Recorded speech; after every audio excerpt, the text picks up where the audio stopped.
नमस्कार मित्रों। आज आपके सामने भगवद गीता का जो क्रम चल रहा था उसी टॉपिक को लेकर हम आए हैं। भगवद गीता में जो योग का वर्णन है, आत्मा का वर्णन है, भक्ति योग, कर्म योग, ज्ञान योग का वर्णन है, इस पर हम आज चर्चा करेंगे। जो हमारे टॉपिक में है, आपको बता दें हमारा परिचय। मैं doctor Nitin Dhomne, yoga teacher, PNG PG college Ramnagar Nainital और director Ujjwala yoga and meditation institute Ramnagar. आपके सामने ये जो एमए योगा का 4th चैप्टर पेपर है, उसका ये क्रम है जिसमें इस सिलेबस के अनुसार हम उसको कवर करने की कोशिश कर रहे हैं। फंडामेंटल टेस्ट ऑफ योगा जो ये 4th पेपर है, और इसमें योगा इन भगवद गीता ये चैप्टर है। Yoga in its meaning and definition, इस पर हम थोड़ी चर्चा करेंगे। योग की जो परिभाषा है भगवद गीता में, योग के बारे में जो वर्णन किया है उस पर हम चर्चा करेंगे। भगवद गीता जो ग्रंथ है मित्रों, ये ऐसा दिव्य ग्रंथ है, इसकी जो प्रासंगिकता है, ऐसा ही नहीं कि ये केवल पौराणिक समय में ही उपयोगी था। इसके जो श्लोक है, इनमें जो गूढ़ रहस्य भरा पड़ा है। ऐसा हम कह सकते हैं कि वेदों को, उपनिषदों को यदि हम समझ नहीं पा रहे, उनकी संस्कृत क्लिष्ट है, उस ज्ञान को सर्वसामान्य के लिए सरल भाषा में गीता में व्यक्त किया गया है। बड़ी आसानी से इसमें हम अपने लाइफ मैनेजमेंट के बारे में कुछ रहस्यमय नोट्स ले सकते हैं। अपने जीवन में ऐसी कुछ चीज़ें ले सकते हैं जिससे हमारा जीवन उत्कृष्ट बन सके। वैसे गीता के बारे में कहा गया है कि गीता की जो ज्ञान है वो ऐसे कि लेक्चर और सुनने या केवल उसको एग्ज़ाम देने तक ही सीमित नहीं है। यह ज्ञान अपने जीवन में धारण करने और अपने जीवन को उत्कृष्ट बनाने वाला है। यहाँ पे जो ऐसी बातें, गूढ़ बातें बताई गई है, यदि हम इसको जीवन में धारण करते हैं, स्थित प्रज्ञ की बात की गई है, समता की बात की गई है, अभी हम आगे इसका वर्णन करेंगे। इन चीज़ों को यदि हमने धारण कर लिया तो निश्चित रूप से मान के चलिए मित्रों, जीवन बदलता चला जाएगा और हम अपने कर्तव्य पथ पर, हमारी जो भी कर्म निश्चित है धर्म के अनुसार, उसमें हम आगे बढ़ते चले जाएंगे और मुक्ति की ओर, कैवल्य की ओर, हम पूर्णता की ओर, उत्कृष्टता की ओर बढ़ते चले जाएंगे। ऐसा ज्ञान है, गूढ़ ज्ञान है। इस पर हम जितना वर्णन करें, इसकी जो महिमा जितनी गाई जाए, क्योंकि हम यहाँ पे संपूर्ण भगवद गीता का वर्णन नहीं कर पा रहे हैं, वो समय अभाव कहिए या हमारा टॉपिक केवल उसमें कुछ मुख्य बिंदुओं पर ही है। योग की चर्चा यहाँ पे है कि भगवद गीता में योग के बारे में जो वर्णन किया है, उसी सिलसिले में हम यह बात करेंगे। मित्रों, भगवद गीता महाभारत की भीष्म पर्व से ली गई है। इसमें जो है, इसमें योगेश्वर भगवान श्री कृष्ण द्वारा संशय तथा मोह से ग्रसित अर्जुन को दिए गए उपदेश का वर्णन है। एक प्रकार से हम डिप्रेशन की स्थिति अर्जुन की हो जाती है, तब यह ज्ञान प्रकट होता है। जब अपने ही लोग हमको अर्जुन देखते हैं, पितामह भीष्म, कृपाचार्य, द्रोणाचार्य, अपने भाई दुर्योधन से लेकर दुशासन और बाकी सभी कौरवों को, सेना को देखते हैं, तो उस समय अपने लोगों को देखकर मोहग्रस्त होकर अर्जुन एक प्रकार से डिप्रेशन, नेगेटिव हो जाते हैं और उस समय कर्म, अपने कर्मों से हटने की बात सोचते हैं। ऐसे में भगवान श्री कृष्ण ने उनको जो उपदेश दिया है, वो उपदेश ही इस गीता में है, लेकिन ये एक माध्यम बना गया है अर्जुन को उस समय की परिस्थिति के कारण जो उपदेश दिया है। ऐसा नहीं कि वो उपदेश उसी कालखंड में उपयोगी था। यह उपदेश हम अपने प्रत्येक व्यक्ति अपने वर्तमान के समय में, अपने जीवन में इसको यदि आप अपनी प्रसंग को देखते हुए, अपनी समस्या को देखते हुए इन सूत्रों को, इन श्लोकों को यदि आप लगाते हैं तो आप पाएंगे कि उसका हल निकलता जाएगा। निश्चित रूप से आपको कुछ न कुछ उसमें से आपको मार्गदर्शन मिलेगा। गीता में कुल 18 अध्याय और 700 श्लोक का संकलन है। इसमें प्रत्येक अध्याय का नाम योग के साथ जुड़ा हुआ है, यानी कि इसको हम योग का ग्रंथ कह सकते हैं। योग को विधिवत जैसे भगवान शिव जी आदि योगी कहा गया है, लेकिन व्यवहारिक रूप से भगवान श्री कृष्ण ने भक्ति योग, ज्ञान योग, कर्म योग को यहाँ पे बहुत ही सुंदर ढंग से प्रस्तुत किया है, व्यवहारिक बनाया है। और इस ग्रंथ में प्रमुख रूप से योग के 3 प्रकार, ज्ञान योग, कर्म योग, भक्ति योग का वर्णन है। गीता में प्रकृति को क्षेत्र और पुरुष को क्षेत्रज्ञ की संज्ञा दी गई है। गीता में काम, क्रोध और लोभ को नरक के 3 द्वार कहे गए हैं। यहाँ पे यदि सब कुछ पितामह भीष्म से लेकर जो प्रारंभ होता है, ये वहाँ से लेकर ये जो क्रम आगे बढ़ता है, तो इसमें केवल जो काम के वशीभूत होकर व्यक्ति आचरण करता है उसके कारण ही उसका पतन होता है, क्रोध के कारण पतन होता है। यही बात यहाँ पे मुख्य रूप से लोभ के कारण ये पतन होता है, यहाँ पे यही बातें की गई है। गीता त्याग को सिखाती है, त्याग इसमें मुख्य रूप से है। वैसे तो बहुत अधिक वर्णन है, लेकिन हम यहाँ पे योग की में जो वर्णन आया है, योग की जो परिभाषा हुई है, उसमें हम बात करते हैं। इसमें योग के बारे में जो वर्णन आता है दूसरे अध्याय के 48वें श्लोक में है, योगस्त कुरु कर्माणि संगत्वक्त्वा धनंजय सिद्धया सिद्धयो समो भूत्वा समत्वम योग उच्यते। समत्वम योग उच्यते, समता में स्थित हो जाना ही योग है। अर्थात हे धनंजय, अर्जुन आसक्ति को त्याग करता सिद्धि और असिद्धि में समान बुद्धि वाला होकर योग में स्थित हुआ करते हुए कर्मों को कर, क्योंकि समत्व समभाव ही योग कहलाता है। समता का अर्थ है कि आपको न तो सुख से और दुख से दोनों स्थिति से लगाव रहित होकर समभाव बने रहकर कर्म करना है। समत्वम योग उच्यते, यानी कि समता में स्थित हो जाना। समता को इसको हम और समझा सकते हैं, ये बहुत ही व्यवहारिक है। जो भी हमारे कर्म होते हैं, हम सुख दुख आधारित हमारे कर्म होते हैं। हम सुख के लिए, सुख की प्राप्ति के वशीभूत होकर आसक्ति युक्त होकर कर्म करते हैं, उस कारण कर्म बंधन से भोगते हैं। भोग का कारण कर्म बंधन में बनते हैं। और दुख के कारण हम द्वेष करते हैं, उससे विभिन्न प्रकार की हमारे जन्मांतर तक हम द्वेष पालते हैं, और उससे हमारा चक्र, जन्म मरण का चक्र चलता रहता है। तो सुख और दुख दोनों हमको बांधने वाले हैं, जन्म मरण का चक्र इससे चलता रहता है।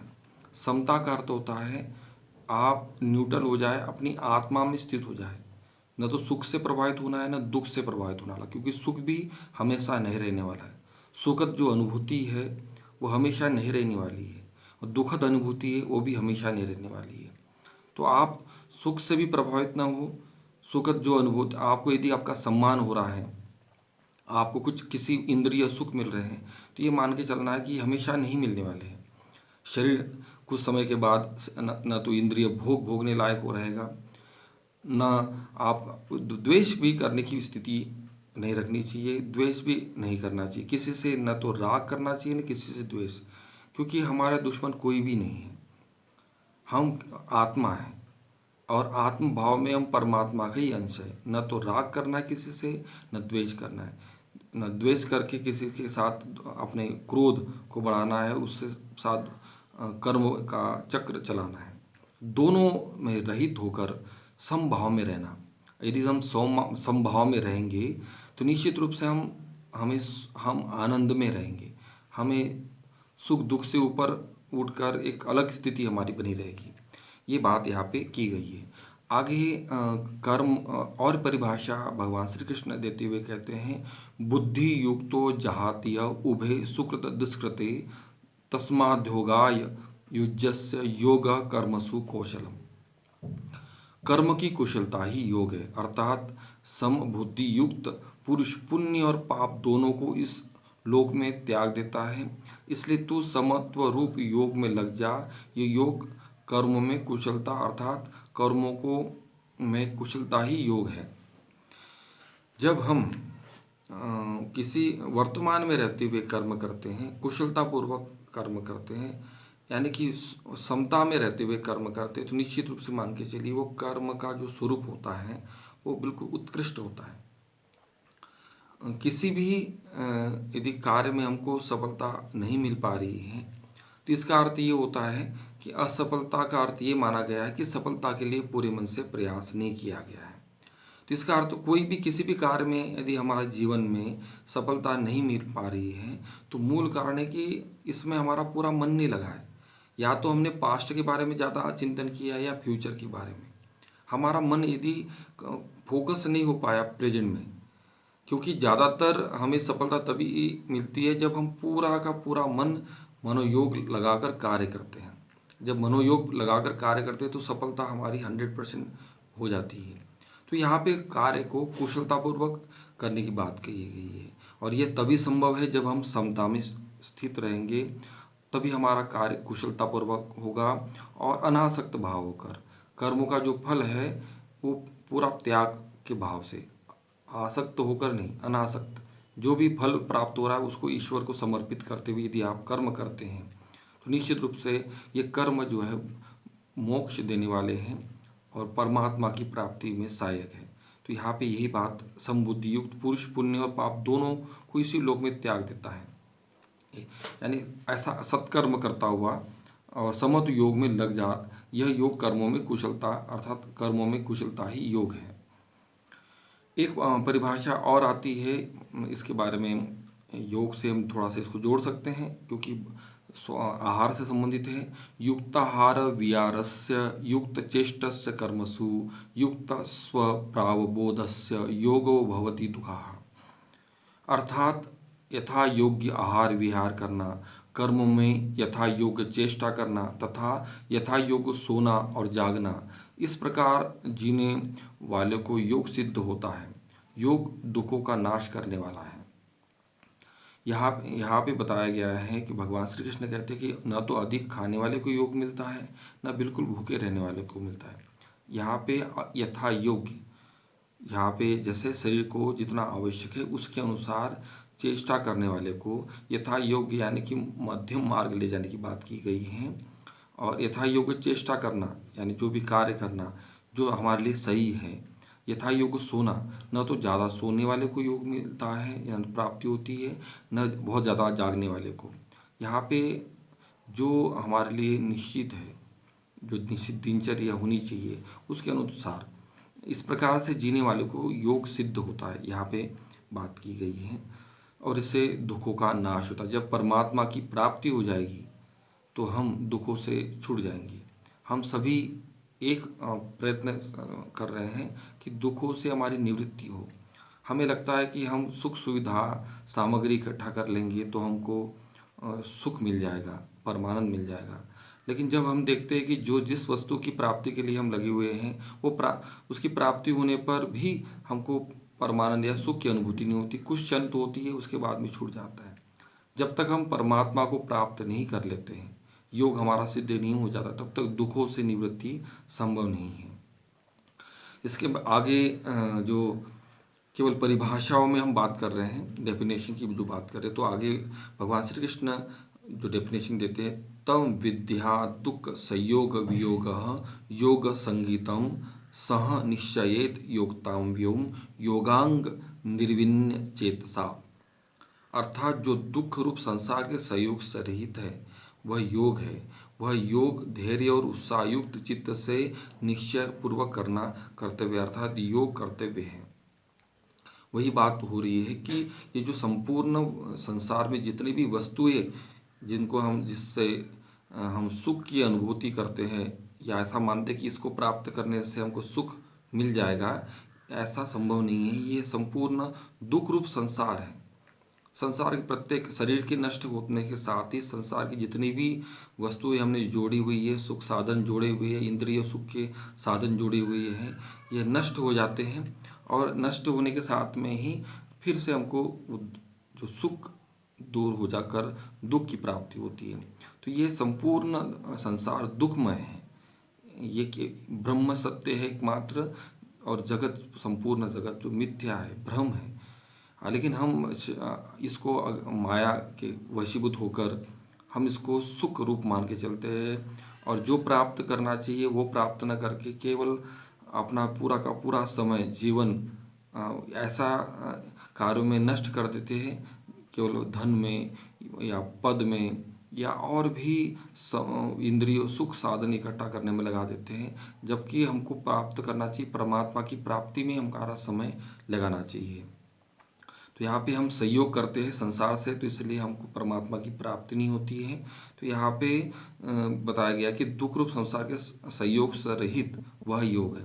जब हम संसार रूपी संपूर्ण भोगों से विरक्त हो जाते हैं और परमात्मा से अपना ध्यान लगा लेते हैं या परमात्मा की प्राप्ति का एक इच्छा प्रकट कर लेते हैं, तो ही हम ये योग सफल हो पाता है। वह योग धैर्य और उत्साहयुक्त चित्त से निश्चयपूर्वक करना कर्तव्य है। इसमें आपको काफ़ी समय लगेगा। जब आप ईश्वर की ओर जाते हैं तो संसार आपका पीछे छूटता चला जाता है, और तब योग जो है आपको सिद्ध होता है। यही हमारा कर्तव्य होना चाहिए। अध्याय 6वें का 29वां श्लोक है, सर्वभूतस्तमात्मानां सर्वभूतानि चात्मनि इच्छिते योग युक्तात्मा सर्वत्र समदर्शनः। अर्थात सर्वव्यापी अनंत चेतन में एक ही भाव से स्थित रूप योग से युक्त आत्मा वाला तथा सब में समभाव से देखने वाला योगी आत्मा को संपूर्ण भूतों में स्थित और संपूर्ण भूतों को आत्मा में कल्पित देखता है। जब हमारी आत्मा की ऊंची अवस्था हो जाती है, तब हम अपने आप को सबसे परम समझ लेते हैं कि मैं कौन हूँ। तो हमें आत्मज्ञान की प्राप्ति हो जाती है, और हमें सब सर्वत्र सर्वव्यापी अनंत चेतना में एक ही भाव से हम स्थित हो जाते हैं, क्योंकि जो परमात्मा है और आत्मा है वो एक ही है। जब हमें आत्मज्ञान हो जाता है तो हम परमात्मा के जो अनंत जो रूप है या जो विराट स्वरूप है उसको हम अनुभव करने लग जाते हैं, और प्रत्येक व्यक्ति में फिर वही हमें दृष्टिगोचर होता है। सब में वही दिखता है, वो कण कण में वही दिखता है। स्थिति युक्ति आत्मा वाला तो सब में समभाव से देखने वाला, फिर उसके लिए कोई भी एक प्रकार से बैर रखने योग्य नहीं होता है, दुश्मन नहीं होता है। सभी में पशु पक्षियों से लेकर पूरे मनुष्य जाति में विश्व ब्रह्मांड में उसी परमात्मा के रूप का दर्शन होता है, और वो एक ही भाव से उन्हीं में, जैसे भगवान यहाँ पे स्वामी विवेकानंद अपने सेवा भाव के रूप में एक वाक्य कहते हैं, वही भाव यहाँ पे है, मैं उस प्रभु का सेवक हूँ जिसे अज्ञानी लोग मनुष्य कहते हैं। वो प्रत्येक मनुष्य में ही ईश्वर का दर्शन करते थे। वही बात यहाँ पे कही गई, जब आपकी आंतर चेतना का विकास होगा, आत्म जागरण होगा, या हम आत्म साक्षात्कार की स्थिति प्राप्त हो जाएगी या योग सिद्ध हो जाएगा, तो उस समय प्रत्येक मनुष्य मात्र में आपको जो है ईश्वर के दर्शन होंगे। और ये स्थिति जो है योग की पूर्णता की स्थिति है। यहाँ पे हम योग की परिभाषा यहाँ इतनी ही इसमें दी हुई है। इसमें से मुख्य रूप से दो है, समत्वम योगित योगा कर्म सुकौशलम, और यहाँ पे उसके सहायक ये चीज़ें इसमें भी स्पष्ट होती है। अब हम अगली जो चर्चा करते हैं उसमें भगवत गीता में आत्मा का क्या स्वरूप बताया गया है, उसका वर्णन यहाँ पे हम कर रहे हैं। आत्मा न तो किसी काल में जन्म लेता है और न ही मरता है, क्योंकि यह आत्मा अजन्मा, नित्य, सनातन और पुरातन है। शरीर के मारे जाने पर भी यह नहीं मारा जाता। जैसे मनुष्य पुराने वस्त्रों को त्याग कर दूसरे नए वस्त्र को ग्रहण करता है, वैसे ही जीवात्मा पुराने शरीर को त्याग कर नए शरीर को प्राप्त होता है। इस आत्मा को शस्त्र काट नहीं सकते, आग जला नहीं सकती, जल गला नहीं सकता और वायु सुखा नहीं सकता, क्योंकि ये आत्मा अच्छेद्य, अभेद्य, इसको अकाट्य, इसको कह सकते हैं अक्लेद्य और अशोष्य है। यह आत्मा नित्य, सर्वव्यापी, अचल, स्थिर और सनातन है। यह आत्मा सदा ही अवध्य अर्थात आत्मा का वध नहीं किया जा सकता। तो यहाँ पे जो आत्मा की जो बात की गई है, नेचर ऑफ आत्मा, जो आत्मा की प्रकृति बताई गई है, ये अजर अमर अविनाशी है। जब अर्जुन मोहग्रस्त होकर अपने ही लोगों को अपने सामने युद्ध के लिए देखता है, जैसे पितामह भीष्म, अपने गुरु कृपाचार्य द्रोणाचार्य, तो उनको मोह हो जाता कि इनको मैं नहीं, इनसे मैं युद्ध नहीं कर सकता। तब भगवान श्री कृष्ण उनको ज्ञान देते हैं, यहाँ पे धर्म की रक्षा के लिए हम युद्ध कर रहे हैं, कि उन्होंने अधर्म को के साथ में वो आ रहे हैं। यहाँ पे दुर्योधन अधर्म का प्रतीक है, दुशासन अधर्म का प्रतीक है, उनका ये समर्थन कर रहे हैं, इसलिए अच्छे होते हुए भी इनका उनका वध निश्चित है। लेकिन ये का केवल शरीर नष्ट होगा, आत्मा कभी नष्ट नहीं होगी, इसलिए मोह करने की कोई बात ही नहीं है। एक शिक्षा देने के लिए कि जो है अच्छे धर्म की रक्षा के लिए या भविष्य में सत्कर्मों की एक प्रकार से सत्प्रवृत्ति को बढ़ाने के लिए भगवान श्री कृष्ण ने ये युद्ध में धर्म का स्थापना के लिए युद्ध किया है। तो यहाँ पे वही बातें समझाई है अर्जुन को कि आप जो है ये आत्मा जो है अजर अमर अविनाशी है, इसमें मोह करने वाली कोई बात ही नहीं है। जैसे इसको कभी ये नष्ट नहीं होगी, ये हमेशा पहले भी थी, शरीर है, इसके बाद में भी, मृत्यु के बाद में भी आत्मा बनी रहेगी। यहाँ पे इसी प्रकार का नेचर है, और ये और इसमें उपनिषदों में भी इसी तरह की बात की गई है। इसका अनुभव बड़ा कठिन है, क्योंकि जब हम अपने आप को अनुभव करते हैं तो हम केवल अपने आप को शरीर रूप में ही अनुभव कर पाते हैं, आत्मा रूप में हमको अनुभव बहुत कम हो पाता है। हम अधिकतर अपने आप को अपने नाम, रूप और स्वरूप के आधार पर अपने आप का हम स्वरूप मान लेते हैं, ये वास्तविक स्वरूप नहीं है। जब हम ध्यान की अवस्था में, आत्मचिंतन की अवस्था में जाते हैं तो हमें पता चलता है कि मन और इंद्रिया और शरीर की इच्छाएं अलग है और आत्मा की इच्छाएं अलग है। आत्मा के द्वारा मन को नियंत्रित किया जाता है और मन के द्वारा शरीर नियंत्रित होता है। जब हमें आत्मज्ञान हो जाता है तो हमारा मन हम अपने आप हमारे वश में हो जाता है और सारी इंद्रियां हमारे कंट्रोल में आ जाती है। तो मूल, सबसे मूल में है आत्मज्ञान होना, आत्म साक्षात्कार होना, और आत्म ज्ञान होने के बाद में एक परमात्म प्राप्त करने वाली चीज़ होती है, शरीर बल, मनोबल, ब्रह्म बल और आत्मबल। तो इन बल को प्राप्त करने के लिए ईश्वर की भक्ति, कर्म योग, ज्ञान योग, ध्यान योग, सांख्य योग, इनके माध्यम हैं। तो यहाँ पे मूल रूप से आत्मा की प्रकृति यहाँ पे वो है, इसको कहेंगे कि ये जो है अजर अमर अविनाशी है, इसका कभी नाश नहीं हो सकता। स्थित प्रज्ञ के दर्शन के बारे में भी आगे एक वर्णन किया गया। भगवान गीता में कहते हैं कि स्थित प्रज्ञ होने का उपदेश अर्जुन को करते हैं कि और लक्षण उसका बताते हैं कि हे अर्जुन, जिस काल में पुरुष मन में स्थित संपूर्ण कामनाओं को भली भांति त्याग देता है और आत्मा से आत्मा में ही संतुष्ट रहता है, उस काल में वह स्थित प्रज्ञ कहा जाता है। स्थित प्रज्ञ अपने में ही स्थित हो जाना है, स्व में स्थित। स्वास्थ्य का भी जो परिभाषा है वो इसी को दर्शाती है, स्व में स्थित हो जाना है। हम मन में स्थित होते हैं, मन के अनुसार चलते हैं, इसलिए अस्वस्थ होते हैं। यदि हम, आयुर्वेद कहता है, हम अपने अंतर आत्मा में स्थित हो जाए, अपने आप को हम आत्म रूप में मान ले, तो हम हमेशा स्वस्थ बने रहेंगे। तो दुख में उद्वेग नहीं, सुखों में निस्पृह, तथा जिसके राग, भय, क्रोध नष्ट हो गए हो, जो न राग न द्वेष करता है तथा कछुए के समान अपनी इंद्रियों को सब प्रकार से हटाकर मन को परमात्मा में लगा लेता है, वहाँ वही जो स्थिर है, वही इसको स्थित प्रज्ञ है। इसके जो परिणाम भी बताए गए हैं कि अपनी अंतः चेतना में स्थित होने के बाद में उसे सुख दुख रूप अनुभव भी नहीं होता, किसी से न तो राग रहता है न किसी से द्वेष रहता है। स्थित प्रज्ञ योगी परमात्म तत्व को जान लेता है, परम शांति को प्राप्त करता है, भोगों की चाहत मिट जाती है, कामना रहित होकर ममता रहित, अहंकार रहित और स्पृहा रहित हुआ विचारता है। स्थित प्रज्ञ योगी ब्रह्म को प्राप्त कर ब्रह्मी स्थिति में स्थित होकर ब्रह्मानंद को प्राप्त हो जाता है। स्थित प्रज्ञान की वो जब आत्मा में स्थित हो जाता है और आत्मा परमात्मा का ही अंश होने के कारण वो ब्रह्म भाव में स्थित हो जाता है और एक प्रकार से वो ब्रह्म ही हो जाता है।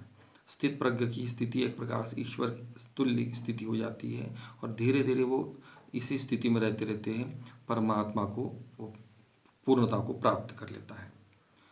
आगे यहाँ पे स्थित प्रज्ञ और आत्मा का वर्णन एक ही इसी में यदि प्रश्न यदि कभी आया, इसमें कई तरह से विद्यार्थियों को प्रश्न आ सकते हैं।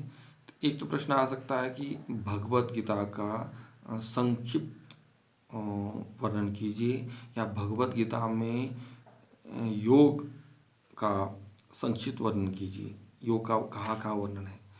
इसके बाद में आ सकता है कि भगवत गीता के अनुसार योग की परिभाषा दीजिए, ये दूसरा प्रश्न हो गया।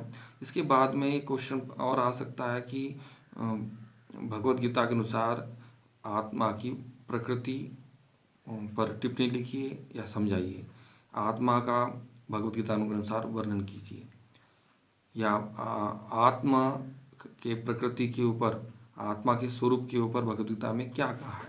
किसी तरह से कई तरह के क्वेश्चन इसमें पूछ सकते हैं। तो आपको इसके 2-3 क्वेश्चन इसके आपके आंसर प्राप्त हो गए हैं। अब आप प्रश्न आता है कर्मयोग। प्रश्न बन सकता है कि भगवत गीता के अनुसार कर्म योग को समझाइए। ये केवल एमए योगा 4th पेपर ही नहीं, नेट एग्ज़ाम की तैयारी जो कर रहे हैं उनके लिए भी ये बड़ा उपयोगी है। इसमें भी ये आपको बड़ा काम आ सकता है। बड़े सूक्ष्म और बड़ी गहराई से इसका वर्णन इसमें किया जाता है। कर्म योग में आता है कर्मण्येवाधिकारस्ते मा फलेषु कदाचन, अर्थात कर्म करने में अधिकार है, उसके फलों में नहीं। इसलिए है धनंजय, तुम फल की चिंता मत करो, तुम समभाव से युक्त बुद्धि वाला होकर योग में स्थित हुआ कर्तव्य कर्मों को करो, यही अवस्था ही समत योग कहलाता है। यहाँ पे जो बात आई है कर्म योग की, क्योंकि हम बिना कर्म के तो रह नहीं सकते। जो लोग कर्मों को त्याग देते हैं और मन से कर्मों का चिंतन करते रहते हैं तो निश्चित रूप से वो मुक्त नहीं हो पाते।